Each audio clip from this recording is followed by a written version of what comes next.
Syederalun, lembaga survei Indeks Stat Indonesia mencoba melakukan simulasi pemilihan calon presiden atau capres dengan menyediakan 3 nama antara Ganjar Pranowo, Prabowo Subianto, dan Anies Baswedan. Hasilnya, mayoritas pemilih Partai Kebangkitan Bangsa atau PKB memilih Ganjar Pranowo sebagai capres.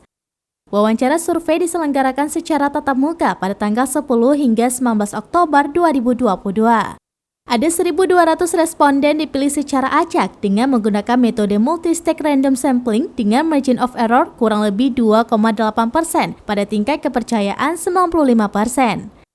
Deputi Direktur Eksekutif Indeks Stat Nicola Fedri menjelaskan tidak ada nama Ketua Umum PKB. Tonton video ini selengkapnya di YouTube Serambi On TV dan Facebook serambinews.com.